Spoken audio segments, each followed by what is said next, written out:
Hello everyone. In today's lesson, we are going to do some multiple choice questions together. They are similar to the CPA exam.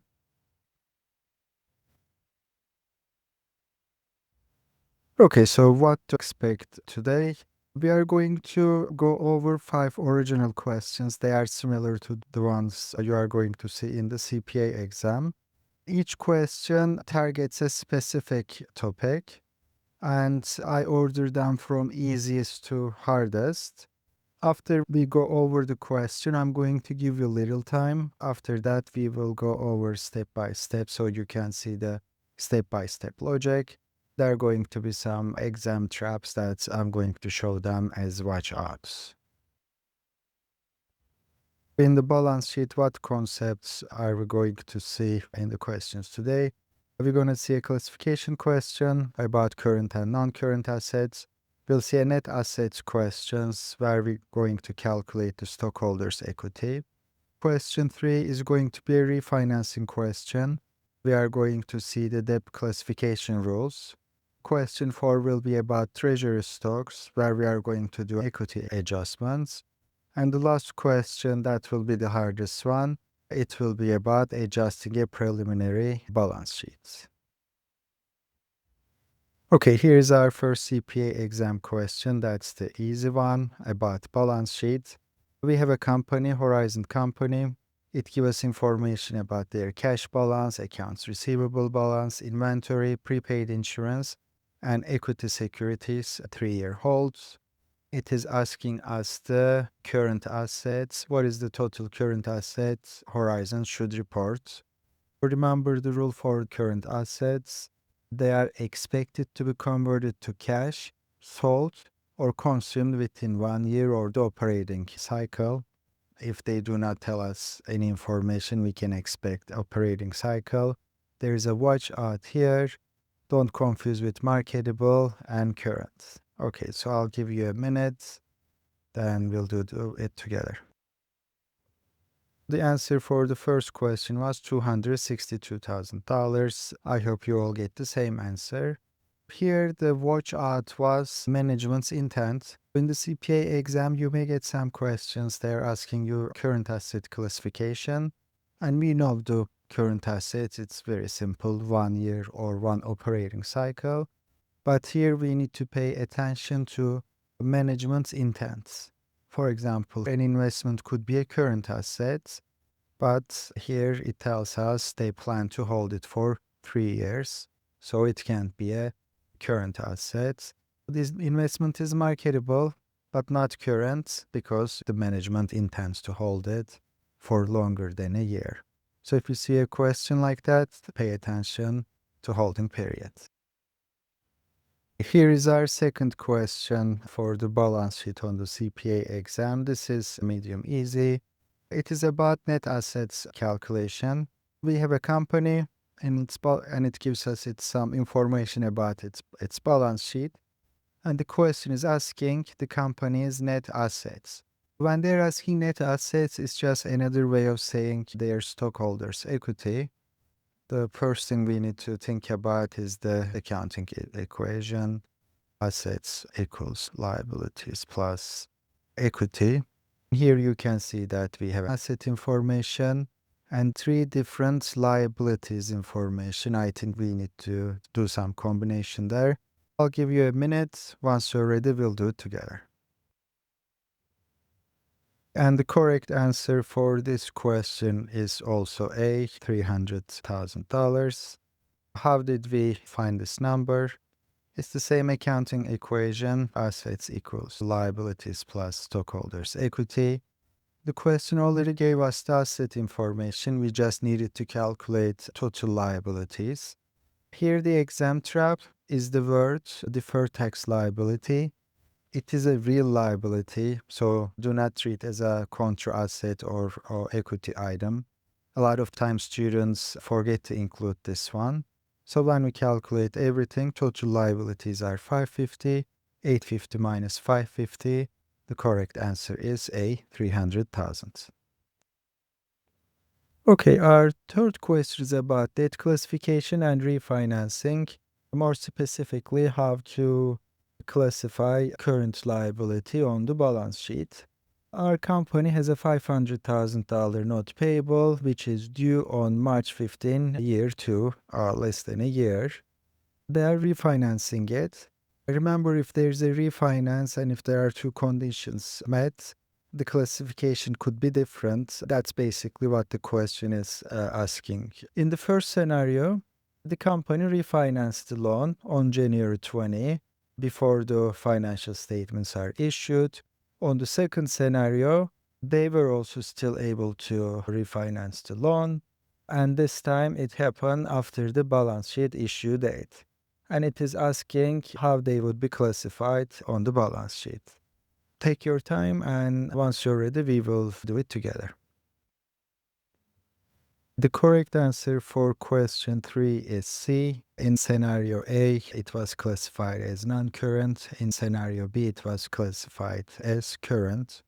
The rule is very simple. The refinancing must occur before the financial statements are issued. In the first scenario, they were able to refinance the 5-year loan on January 20, and the balance sheet was issued on February 28. So they are able to classify that liability as non-current. However, on the second scenario, remember they refinance on March 10, issue date is February 28. Therefore, we are classifying it as current liability even though they were able to refinance the loan. Okay, so this question is focusing on the equity section of the balance sheet and specifically at treasury stock.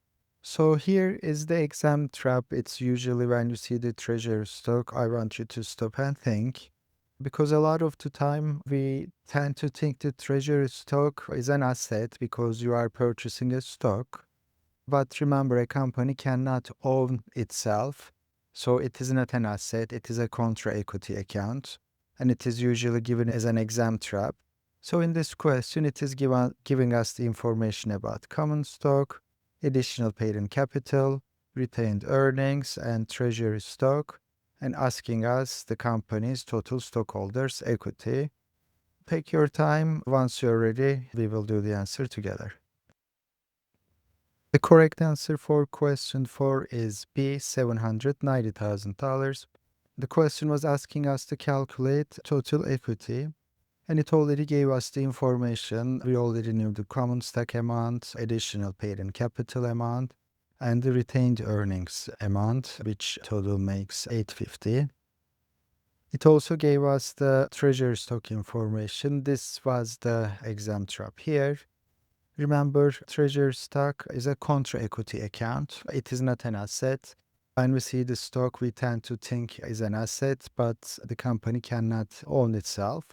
So here we subtract the 60,000 for the treasury stock, and the correct answer is 790,000.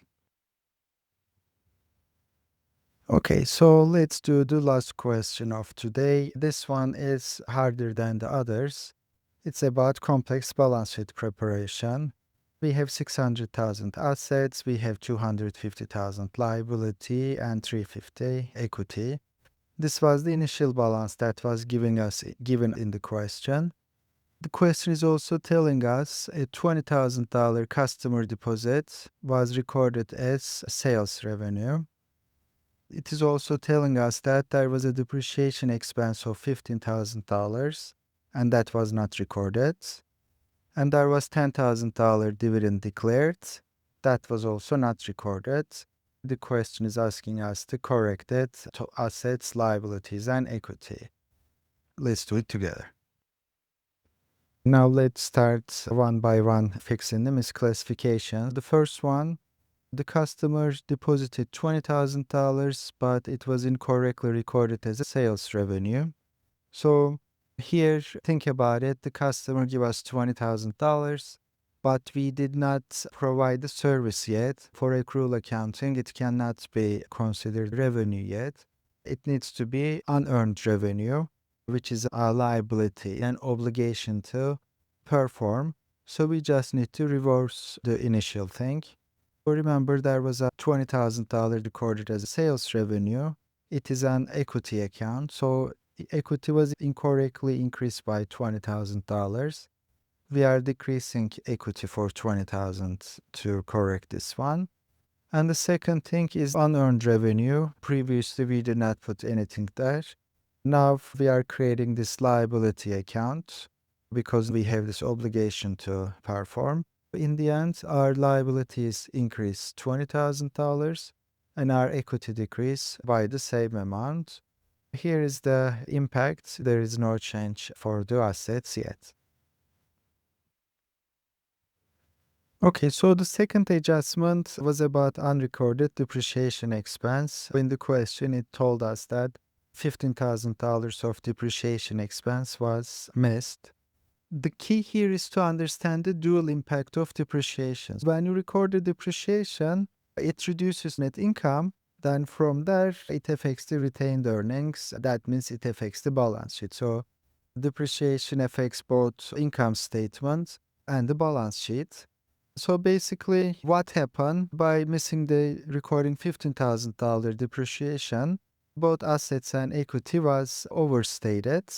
So the correction we need to do, we need to record the expense, and from there we are going to record the accumulated depreciation. We are going to reduce equity for $15,000 and also the assets for $15,000. Okay, the last part of our question was about unrecorded dividend declaration. In the event, it said the company declared $10,000 dividend payable on January 15. Here is the general rule. The liability is created on the declaration date. Whenever the company says we are going to pay this dividend, on its books, it becomes a liability. So that means we need to increase the liability for $10,000. The second effect is going to be on the equity amount because dividends is a contra equity account, as you know. So it is going to reduce the balance by $10,000. And you can see here there's not going to be any change on the assets. So the correction we did here, just to repeat, we recorded the dividends payable on the declaration dates. So this also can come with other questions.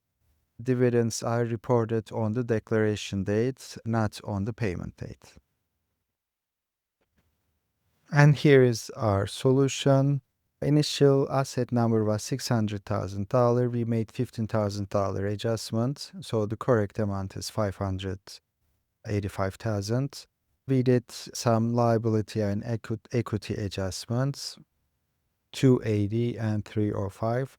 The hook here is that the accounting equation must balance, and when you look here, everything balances. Therefore, the correct answer is A. Okay, we did 5 questions from easiest to hardest. On the exam day, I can almost guarantee you that you are going to see at least a few of them. In the other questions, you may see those exam traps because they want to make sure that you understand all those differences. So let's do a quick recap. The first thing is refinancing rule. In order to consider them to be a non-current, the financial statements, the refinancing must occur before the financial statement date. Treasury stock is not an asset. It is a contra equity account. Therefore, we always subtract from total equity. Dividend liabilities, we record them on the declaration date, not the payment date. If the company declares a dividend, it creates a liability on its books because now we have to pay our shareholders. This is the very first thing we learn when we start studying accounting. Every adjustment must balance. Assets equals to liabilities and stockholders' equity. Here's some exam strategy for you. For the balance sheet questions, first watch the dates. It is very important for refinancing. Did it happen before the issuance date or after? Look for subsequent events. It's very helpful. Like I don't do mental math. The exam is 3.5 to 4 hours long. your brain will be tired. Sketch it out so you can see the every debit and credits. Always check the accounting equation: assets must equal liabilities and equity. In the questions, you may see some traps. So if you see the question is too easy, maybe see if maybe there's a trap there. There are some contra accounts like treasury stocks and the net of tax items. Okay, so the next steps, now we're gonna do a document review simulation on the next video. After that, I recommend you to practice daily. One thing with the CPA exam, it is not asking us if you know everything, it is testing us if we can pass the test. So there are certain number of questions that they can ask us, and if we master them, we can pass the exam. Thank you for watching and do not forget to subscribe.